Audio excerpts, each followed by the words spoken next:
What's up, movie lovers? I'm Mike, and this is Gotta Love Them Movies.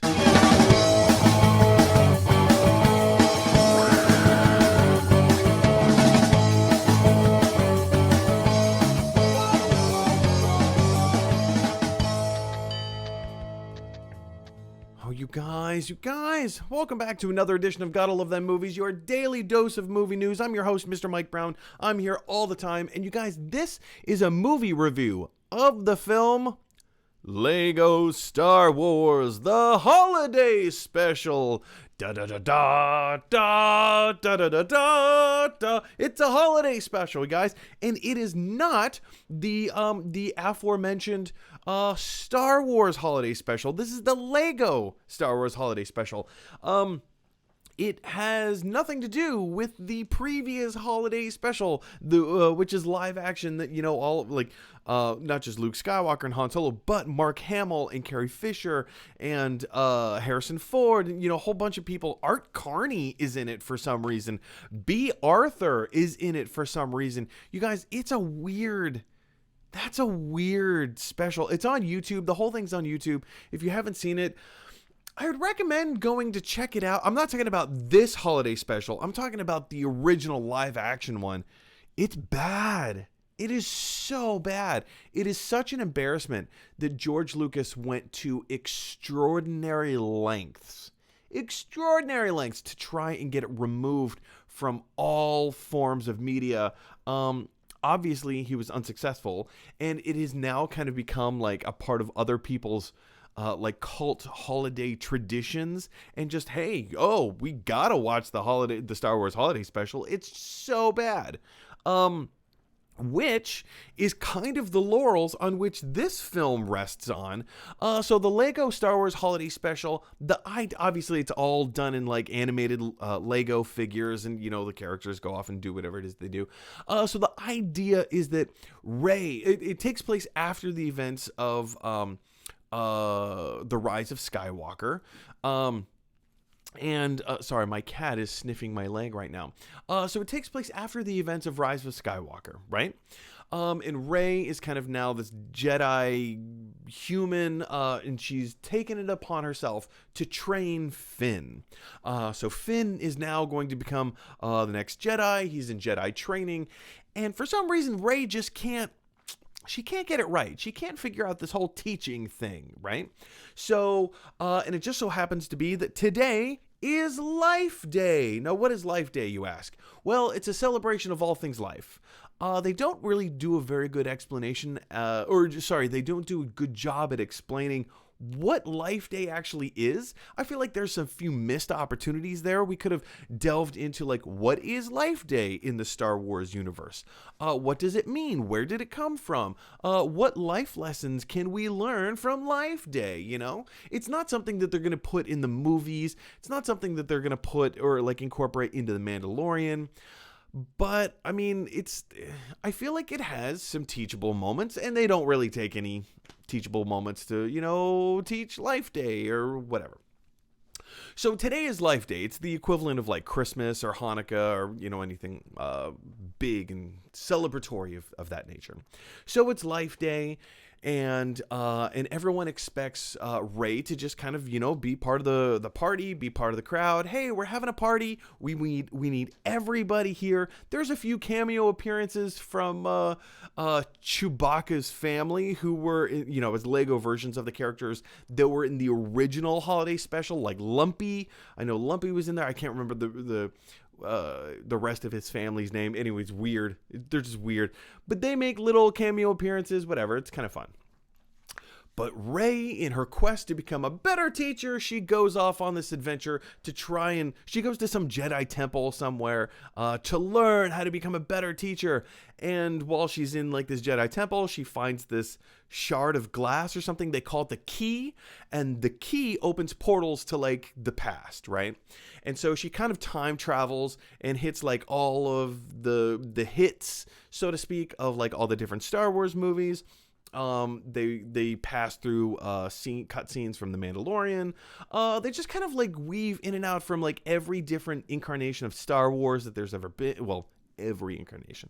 Like all the movies, and they hit like the big notes and the big moments of all the big, yeah, just all the stuff. It's kind of a meandering story, as what I'm doing right now. I'm meandering with how I'm trying to explain this whole thing. The whole story meanders, and it just goes through all the different major scenes from all the different Star Wars movies and whatever. And then it culminates, of course, in a big, huge battle, and everybody learns something, and then off you go, right? It was fine. It wasn't as fun as I thought it could have been. So let's go ahead and break it down. Acting, of course, like with any animated property, you're going to have the voice acting, and you're also going to have the animation. I feel like the animation, for the most part, was there. And again, like this is where like an animated project kind of gets some of these lines get a little blurred in terms of acting or directing or writing, because they're all so connected to each other. But the voice acting was, I mean, it served its purpose. It delivered on what it needed to be. Not anything special. It wasn't anything special. It was fine. It was kind of fun to hear Billy D. Williams back playing Lando. Rose, Kelly Marie Tran came back to reprise her role as Rose. I think she had like 3 lines in the whole thing, and that was it. And then Anthony Daniels came back to reprise C-3PO. And the same thing. He only had like 3 lines or 4 lines, something like that. Same thing with Billy D. Williams. So they came back to do like 2 or 3 lines, and then that was it. They were done. Really quick cameos. And then everybody else, doing their thing. The guy who played the Emperor, I don't know his name, but the voice actor who played the Emperor was easily like the best part of the movie. He's the most charismatic. He's just weird. He's not the Emperor as we know him, Emperor Palpatine as we know him in the movies. He's his own brand of like silly and weird and just bonkers, and that was easily the most interesting part. All the Darth Vader stuff with the character of Darth Vader kind of playing the bumbling fool, that was kind of fun to see. But all in all, it wasn't great, but it also wasn't bad. Kind of hovering somewhere in the middle, 13 out of 20. The directing, kind of a similar thing, where like this wasn't terrible, but again, like there were some missed opportunities. I feel like we could have stayed in, and again, this is part of a writing thing as well, right? We could have stayed in certain moments longer than we did. Some of the things just happened way too quickly. I would have loved to have sat in some of these worlds maybe just a little bit more, and instead of it just being a greatest hits of Star Wars and hey, do you remember the scene, hey, do you remember the scene, hey, do you remember the scene, and then off you go. I would have liked to have seen a little bit more, but it's a Lego Star Wars movie. It had a limited budget. This is not going to be any sort of like grand masterpiece or anything like that. If anyone's hopes are too high, you're setting them too high. You know what I'm talking about. So directing, I'm giving a 14 out of 20. Writing is right along the same terms, same idea, same thought, is that we have the concept of Life Day, which is, like Hanukkah or Christmas, similar equivalent. And I feel like there's an interesting idea behind Life Day that we could have explored a little bit. They didn't. But I feel like we could have gotten a little bit more. And then same thing with the moments. I feel like as Rey was going on her journey to learn how to become a better Jedi teacher, we could have had some more moments of, there was a lot of moments of levity. Don't confuse what I'm trying to say here, but that we could have had maybe just a little bit more gravitas mixed with levity. Like, let us sit in one moment for a little bit longer, And then we could go off and learn certain things as we're in these moments. Like, what does it really mean? What are we really trying to say here in this moment? As opposed to, do or do not. There's no try. But you have to try before you can do, right? And like, there's meaning there, but it's so quickly glossed over just for the sake of, hey guys, we got to hurry up. We got to bang this sucker out. There was a lot of missed opportunities here. So I'm going to go with a 13 out of 20. Again, it's not terrible. It's not a terrible story. It's a greatest hits of Star Wars is what it is. The overall takeaway, this wasn't for me. I'll probably watch it a few more times, maybe not this year, but in the future, like as the future goes on, yeah, I'll probably continue to watch it. I don't know if I'll make it like a tradition. It has to be part of my holiday viewing experience, but I don't know. Again, like there were missed opportunities. We could have learned why this is so important to Rey. And I get it. It's a Lego Star Wars movie. Why does it have to be meaning and everything? Why can't it just be on the surface fun? Well, it can. I'm just saying, like, this was my takeaway, you know? I would have, because there were opportunities, you know? Not everything has to be a teaching moment. Not everything has to have meaning or, you know, lasting value. And I get that. I understand that. But given the atrocity that was the previous Star Wars holiday special, I feel like they had an opportunity to do something really fun here. And I get it, they didn't have the huge budget that a normal Star Wars movie has. This was done on a really small budget, so it's not even at the production value of, let's say, the Lego movie or Lego Batman, or take your pick of Pixar movies, or even like a normal Disney budget. This was really, really low budget. And I get that. And, you know, it has that kind of second string feel to it. So you're not going to get the big high production value that, you know, you may want or that, you know, may be used to in other animated features. But with something like this, I don't know. I think that this property lends itself to doing something really special with it. Even Toy Story, when they do their shorts, like their 10-minute shorts or 12-minute shorts, they're about something. They have heart to them. Does everything need to be a teachable moment? No, I guess not. But this had that opportunity, and it was a huge missed opportunity. This could have been something really genuinely special.